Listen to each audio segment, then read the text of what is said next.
talk to animals. Speaking of which, this is Pearl Cutts. Those of you who've been following along with us for a while, either on YouTube for our vlogcast or on your favorite podcast streaming service, know that he is my 23-year-old soul bird sidekick. We've been together since he was 5 weeks old, and he never misses an episode, and he likes very much to be the solo host. I promise you he calms down as soon as I finish talking. Of course, you're not here to listen to me today. Today we have an amazing guest, Tammy Billups, and she is going to be sharing more about healing work for animals and healing work for animals and their humans. I'm so excited to have you here, Tammy. Thank you for making time. Oh, thank you for having me. I'm excited to have this conversation. And I love your soul bird. Oh, thank you. I love him. I happen to be partial. I've been told sometimes, especially by my animal communication students, that sometimes he can be a little distracting, especially when they're trying to connect with another animal and somebody keeps trying to join the conversation. But you know what?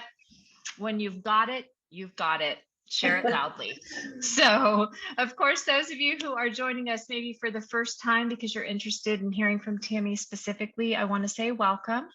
Let's Talk to Animals is really about, I often say it's just as simple as de-wooing animal communication, interspecies communication. You know, if you feel like your pet is trying to send you a message, they are. If you feel like our planet is talking to us right now, it is. In fact, it really needs our help. And so if you're interested in interspecies communication on any level, just understand that you've received that call, you've heard the message, something in your intuition is talking to you.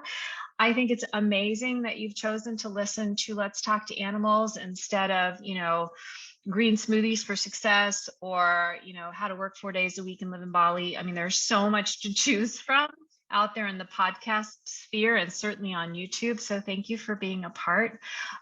Without any further chit chat from me, I want to introduce you to today's guest, who has a really amazing and unusual personal story of how you came to do the work that you do.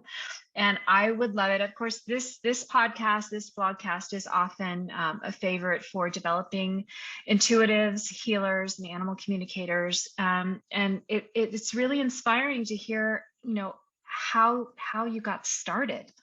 It can feel very validating, very encouraging and supportive. And of course, you're wildly successful now and you've got all these amazing books and resources and classes. But there was a time, we know it, right? There was a time when you were just starting out. So if you will, rewind us and take us back to how your journey unfolded. Oh, thank you for that question. So I definitely had the kind of 2x4 whack across the head into this.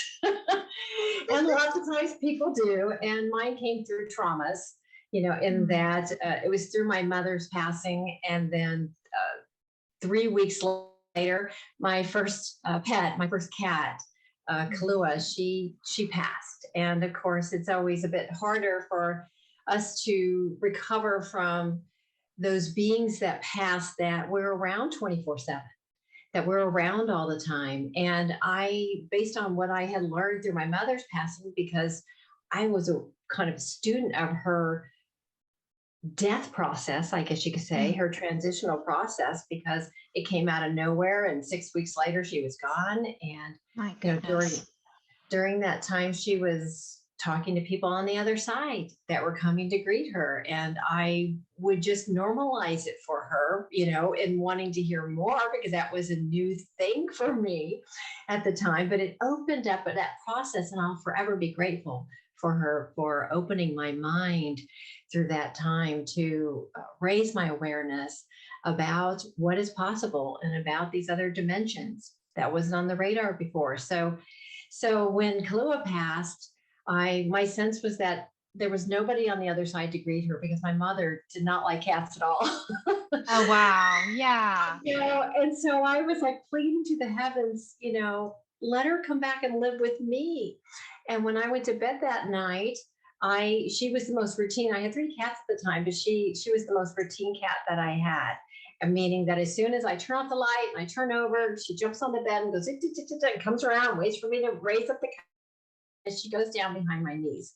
And so I turn off the light, and turn over, and all of a sudden I felt on the bed that went, Wow. I just got chills again. And I immediately, because I wasn't right there with you. Yeah. So I turn on the light. I'm like, it's one of the other cats. Are they imitating her? No, there's nobody there. And so, anyway, long story short, I began seeing her, communicating with her, and it really opened up the door. My other two cats passed at 6 and 8 years of age within months of Kahlua. All three of them passed. It was one of those years that they said, okay, she got it now.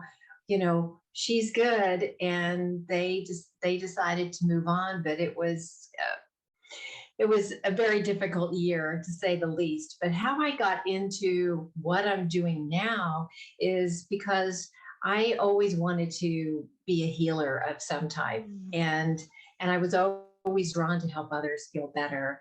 And so I embarked upon a 4-year certification course to help people heal through identifying their emotional wounds and the 5 different core emotional wounds. And I'm able to see those patterns within people's energy fields. But then I started thinking, well, I wonder if animals have the same thing going on. And so I would ask my friends in the beginning, can I just work on your animal and see if this will help them in any way? Because I knew no one that did it, right? That's where I was at the time. This was 22, 23 years ago. And what I found was interesting is that when I would connect to the animal and I would see where maybe they had an emotional wound abandonment and something was up around that, I would pan to the person and they had the same exact emotional wound up. And so I went, okay, this happened time and time and time again. And I thought, what are the odds that that the person and the animal are always mirroring each other's emotional wounds? Well, I couldn't find anything that, I'm sure others have identified that as well, but I couldn't. When I went researching, I couldn't find anything about it. So I just started doing my own research. And that was the first book, really. Soul Healing with Our Animal Companions was about how much they're mirroring us, about these 5 core emotional wounds and how to identify them within, the animal's behaviors and ailments. And so it started from there. Again, that was 20 years ago or more, where I began working with animals and their people, because as far as I can see, you can't do one without the other, which is kind of a delicate thing, to do. I still have plenty of 2-legged clients that I'm not working on their animals, but when I'm working on their animals, I always let it be known that you're working together in tandem. That's very important. In fact, when my very first, because my story is not so very unlike yours, except that it's happened much more recently, in that my father's passing about 8 months ago really opened up some pathways, and then my best friend's sudden passing before that. And there have been several, not to go down that rabbit trail, but there have been several experiences where I really had this sensation of more alike than different, and they're and more connected than not. So many mental assumptions that have been made, and maybe I have even bought into along the way, have kind of fallen away. And yet, when I first realized that that was an option for me, and a really exciting one, to become an animal intuitive and an energy worker, a light worker, I was like, oh, good. I like animals better than people anyway. So I'm so excited to work with animals. And then I found out that I would still be working with people. And because there's almost always a person, if not several persons, attached to a given animal at any given time. And even if they're not presently attached, let's say the animal has been relinquished or is waiting for a new forever home, they have a lot of experiences with people in their past, and often those experiences require some healing. some processing, if you will. And so it was kind of eye-opening when my first animal communication teacher introduced the step where we were meant to tune into the human. And I was like, no, I don't want to do that step. Thanks. I didn't sign up for that. And now it's become kind of my favorite part of the process because there's such a rich depth of connection and information that comes in, which is why I was really drawn to your work, especially the tandem healings that you're doing now, what you just talked about. So of course, what our animal communication listeners are curious about is, what is the difference, if any, in even just the energetic signature or the process for connection and communication when you are, as you said, panning back and forth? How does it feel different? How to do your finest work when you're working simultaneously with a human animal and a non-human animal? Are there things to maybe watch out for? Any insights that can help newbies just getting started to feel more confident and competent and more helpful, more useful to the animal and their human? What would you recommend? Well, I would start with being able to identify some of those traits as mirroring, meaning if you're looking at a dog that's a reactor per se, and the person's hiring you to, why is this dog reacting? I need to get it to stop. It's going after the other dogs. It's going after people sometimes. It's knowing that animal in that moment has had, that usually goes back to the emotional wound of betrayal and that they can't trust others. So just knowing that, okay, so the animal can't trust others. What do we think about the person, right? So the person has probably been through also to called in. They come together for a reason, to heal together, to evolve together, to learn to love and suffer less. So, so as you're talking to, a person that has an animal with betrayal issues, you're going to approach them differently than someone who has abandonment or someone who's had invasiveness. So you're going to approach the person with betrayal, knowing that they have a hard time trusting. So you're going to be delicate with your words, and you're never going to criticize, because and they can be kind of rough around the edges sometimes because the animal's a little rough around the edges, right? Mm-hmm. So we want to kind of we want to be really careful with our words and come from a place always of compassion and love and seeing their light regardless of what they're presenting. Now, I know sometimes there are extremes where if the person's abusing the animal, that's completely different. Yes. We need to take steps, that are different with that. I'm not talking about that situation. I'm talking about being able to identify that if the animal has a lot of abandonment, say it's using its, usually abandonment will show up with a dog in particular, and others very oral. They're over chewing, they're carrying around a toy, they're over licking, they're using all these oral things. Maybe they're barking a lot. Knowing that goes back to abandonment means that the person has an unhealed wound of abandonment as well. So that means they're going to be very externally focused to get their needs met. They're going to call 10 different animal communicators to get the right answer because they don't believe that they can do it.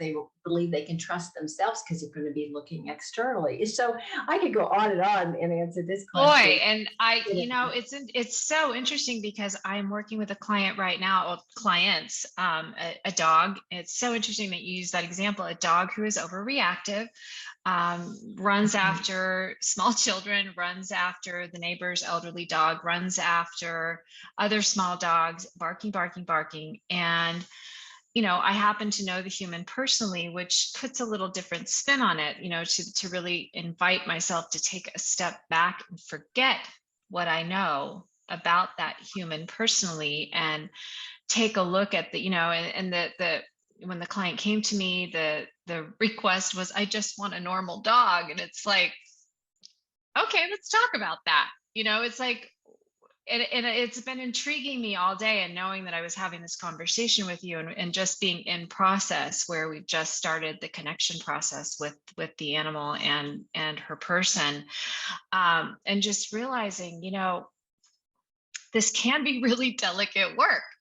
um, to be able to go back to the human and share in context, in a greater context, and leave that door open for, okay, what is the perhaps difficult but ultimately beneficial work that the whole family needs to do. It's almost like when a human child is acting out or has a problem, I don't really see it as any different than when a non-human family member is acting out. It's always a family affair. So is there ever a moment when, as animal communicators, we're often, I promise you there's a question in here.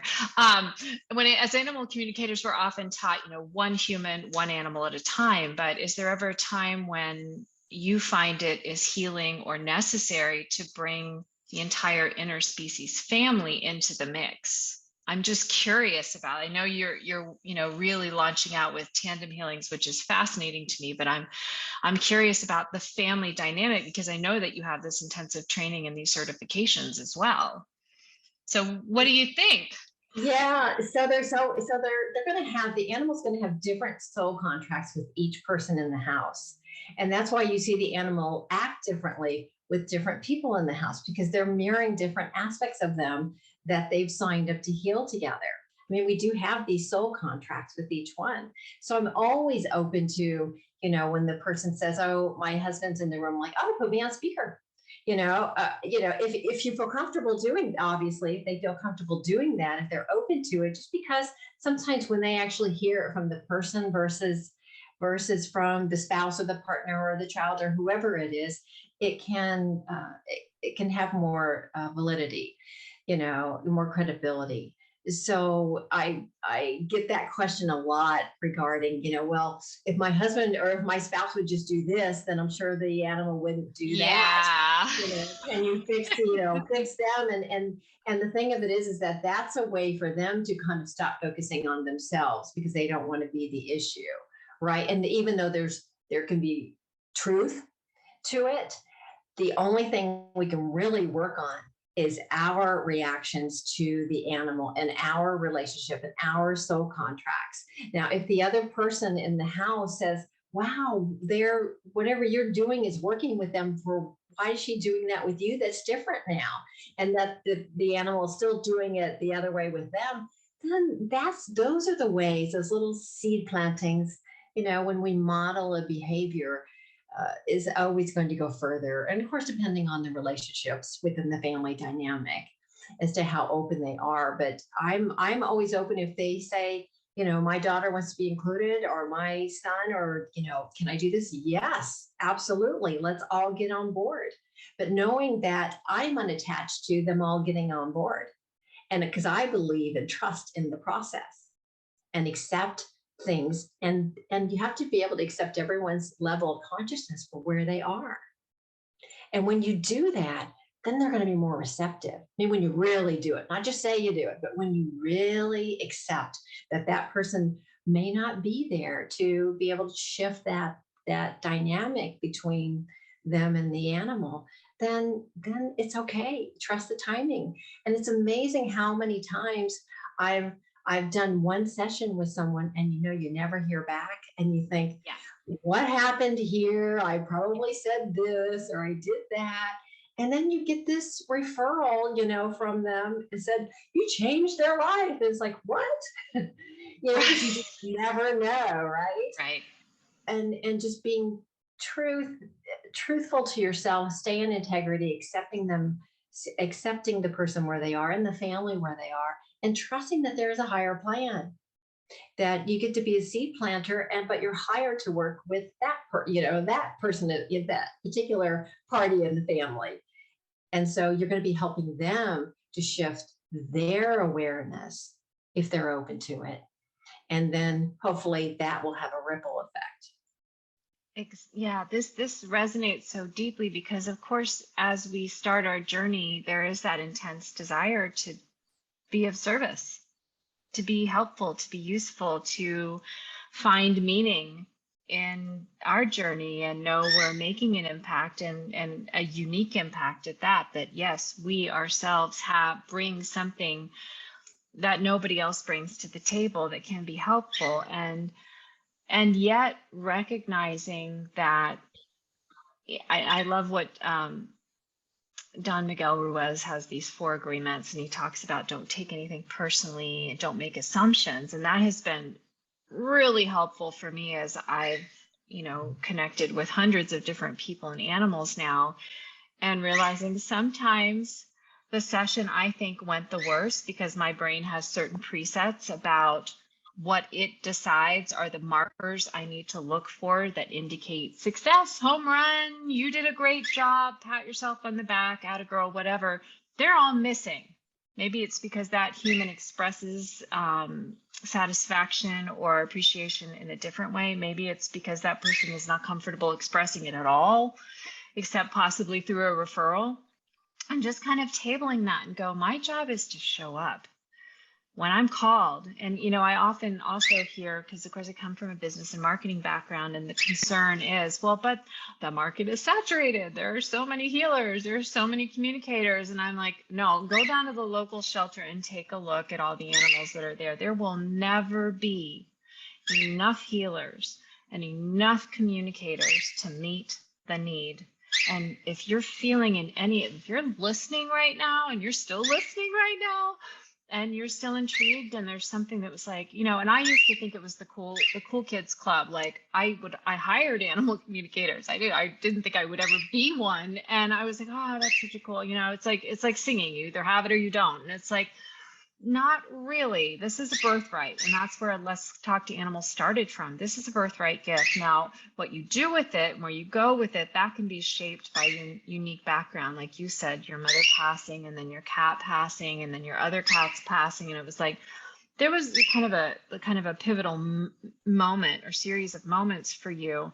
And just understand that we all do bring those unique gifts, but the actual ability to communicate with our planet and with all of life living here with us on it is something we all can do. It's just a choice at some point. Do you want to check it out a little bit further? Do you want to take it a little bit further? And I'm going to say here at this point too, that one of the best ways, and this is going to sound like a total, I just told you I was in business and marketing, and now here I'm going to do it. But honestly, I hired animal communicators for years, and intuitive healers and energy workers for years, healing some trauma in my past, and to help me better serve and care for my own personal animals before I ever got into this work. It is the hands down best way to experience a connection, have an experience of intuitive connection that just basically shuts your mind up, because you're like, I don't know what just happened here, but that was totally real. And so, for me, the tandem healings is what I think I told you before we even started, what really jumped out at me, because it's so unique, and it is born of your unique background and experience. So, not to give away any trade secrets, but what would that be like if somebody listening to the show right now is like, I am very intrigued by what that is, and I would like to experience that, but I'm a little nervous. I don't know what to expect. Maybe I've never done this before.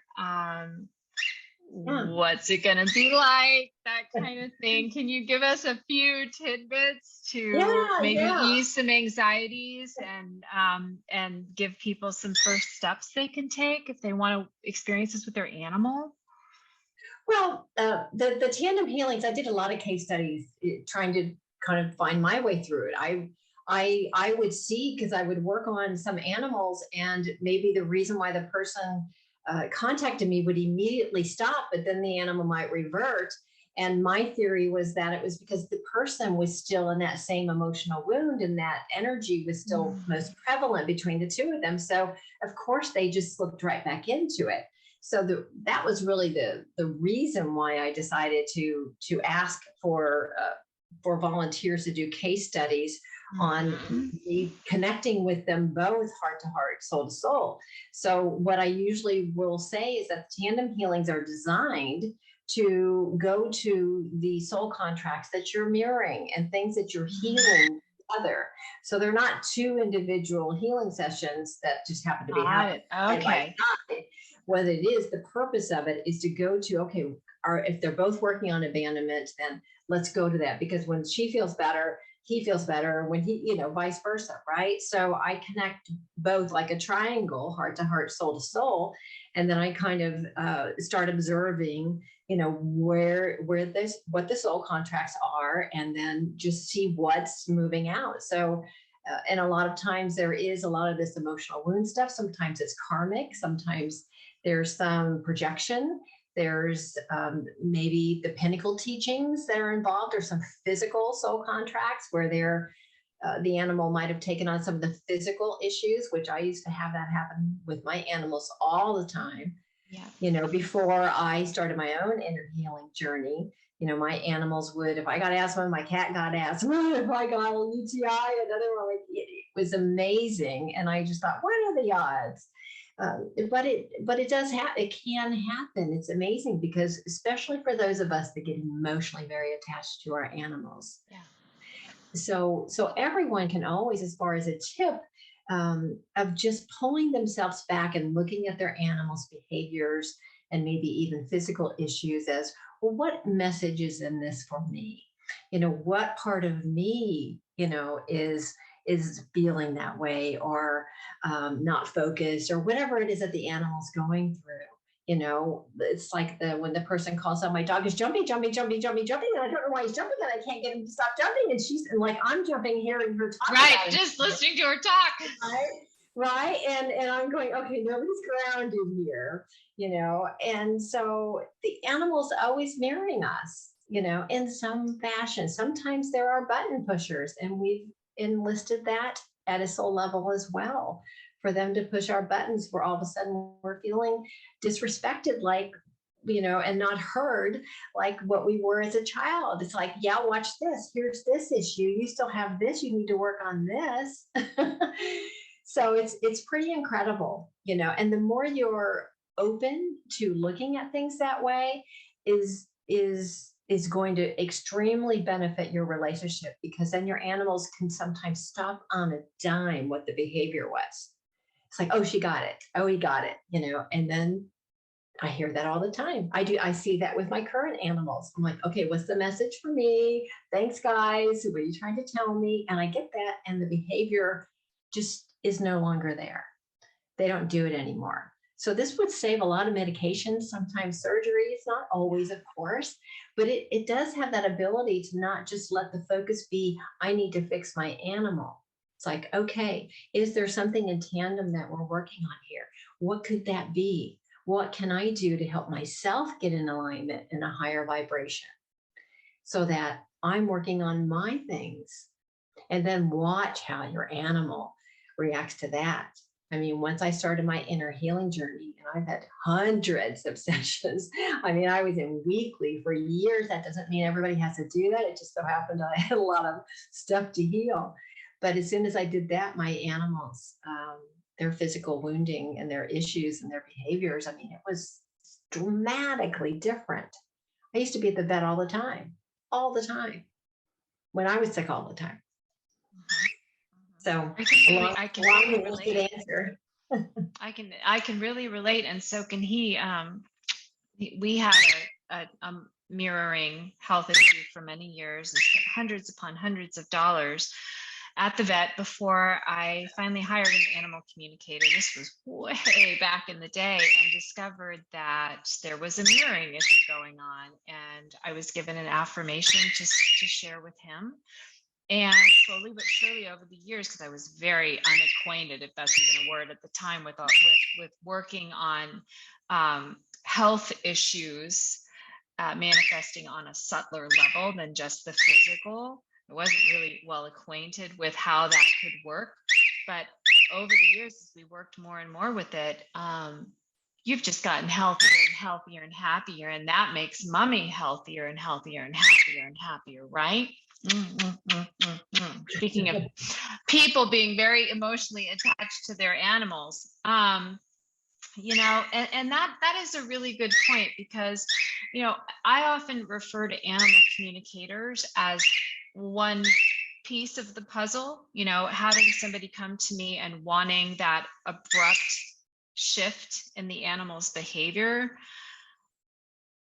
I haven't necessarily always found that with my clients. Rather, it feels like we're taking one step towards whatever is needed to create a more harmonious home life, because it can include several different pieces, maybe some body work, maybe some, I noticed you were certified in bioenergetics as well. So maybe some body work, maybe some energy healing, Reiki, or other kinds of energy healing work. Maybe it's some nutritional changes. There can be all kinds of different pieces to take a look at. And this is where I think the bond between the animal and the human is so integral, because, as I told my client today, unconditionally loving another being is like stepping up to the plate and saying, yes, I'm willing, when we're asked to step out of our comfort zone.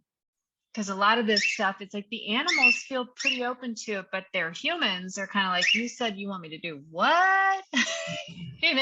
So do you often find that the human approaches you first for their own healing, and then you find out there's an animal involved? Or do you find that the person comes to you for animal communication or animal healing, and then you discover the human is involved?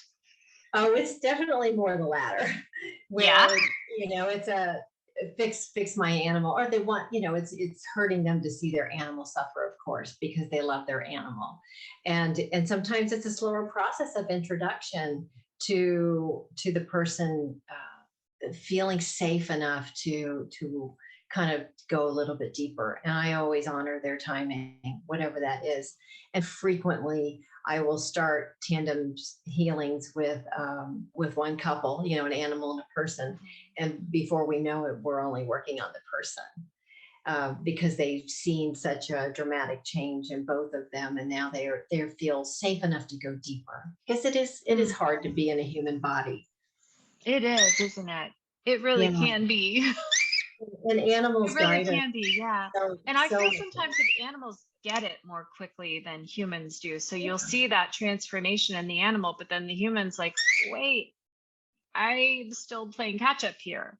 Right. Yeah. Yeah.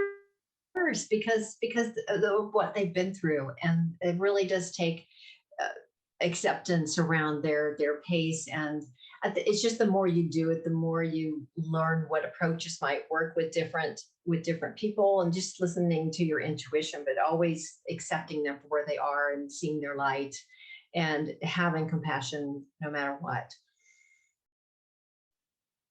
So here's the point usually in our podcast, where I invite the guest to share maybe a first step for somebody who's listening and wants to work with you. Maybe it's a first step for somebody who is interested in following a path to become an energy worker. You have so much. You have books, you have classes, you have consultations, you have so many, you have a blog, you have so many different ways to start experiencing the power of healing soul to soul. Where do we start? What should we do first? How to reach out to you? What would you recommend? Well, I would recommend that the person go within. I have lots of options and see what resonates most with them. One of the places where you might start first is that I have free guided meditations on my YouTube channel and on the Insight Timer app that are specifically around these 5 core emotional wounds. So as sometimes it's easier to identify what our animal has. And then, that's a good tip. If we know that they have abandonment, the meditations are designed for you to kind of sit for with your animal, and you'll hear kind of how I work through those, because my purpose in the guided meditations is to give you that new internal parenting voice to help you have the tools to be able to heal that emotional wound. So I also have the books, of course, the Animal Soul Contracts and Soul Healing with Our Animal Companions, and the new one coming out this year is Animal Way Showers. And so those also have, sometimes people like to read first. You can go that route. On my website, tammybillups.com, I have all of my different services. I do a lot of mentoring and mentoring groups for animal communicators to help them ease their way with the approaching of doing things in tandem, with the person, because it just takes more experience. It just takes the more you do it, the easier it gets, kind of thing. Because like you said in the beginning, we think we know what will, make everyone feel better. We want them to do that. And that's the hardest part, is that our hearts are in the right places. But sometimes the approach can be modified a bit. That will help actually kind of plant those seeds so it happens faster. So I'm trying to think if there's yeah. So start with guided. I love the idea of meditation. I've been meditating since I was a teenager, and it has really kind of, I mean, I'm gonna use the phrase kept me sane loosely. However, it does feel like meditation has really been a rock for me through some very turbulent years. And so Insight Timer, if you have that, or heading over to YouTube and experiencing the meditations, especially if you're really not sure, like you said, what it is. Maybe you just think it's in your animal, and just listening to the meditation, maybe something will pop out at you that kind of lights a candle, or ignites a spark, so to speak. It's certainly not going to hurt at all. Yeah, for sure. And then it looks like you've got classes, you have several books, and mentorship. So a rich assortment of options, and very, very grateful. TammyBillups.com, by the way. I forgot to say that at the beginning of our podcast today, and that's BILLUPS is in Sam.com, and I'll put that in the show notes as well. Right. And so appreciative of your time today, Tammy. Grateful to hear more about this process. It is so needed. And yeah. I think this one is perfectly healthy. Pro, you're perfectly healthy. It's your mommy who needs all the work, isn't it? Shannon, thank you for all that you're doing for so many wonderful animals. You're very welcome. Your work is extraordinary, and thank you for sharing it. Oh, absolutely. Every single time I've been podcasting for, I don't know, more than a decade now in one form or fashion. I'm still extremely nervous podcast host, and I still can't believe that anybody is like, yeah, sure, I'll trust you to go on the air with me and talk about whatever comes out of your mouth, I'm always very excited by that. So look forward to sharing more of your work with everyone who's listening and watching. If you're enjoying Let's Talk to Animals, nervous podcast host cannot remember the name of her own show. I think that's proof right there. If you're enjoying Let's Talk to Animals, please leave us a 5-star review, or Pearl suggests 50 stars if that's an option in your area. Please leave us a comment if you have a question for Tammy or for myself, or for both of us. We'd love to hear from you. If you have a request for a future show guest, let me know and I will do my utmost. And we hope you will join us here every week on your favorite streaming service or on YouTube, or both. To learn from amazing, innovative, empathic, and heartfelt animal intuitives and healers who just want to make this a happier, healthier place for all of us to live. So look forward to welcoming you again next week. Thank you again, Tammy, for being with us today. You can find us on animallovelanguages.com, by the way. There's another marketing moment for you, and one that I almost forgot. More importantly, you can also find Pearl on animallovelanguages.com, and we look forward to seeing you there as well. Okay, have a wonderful rest of your day, and bye for now.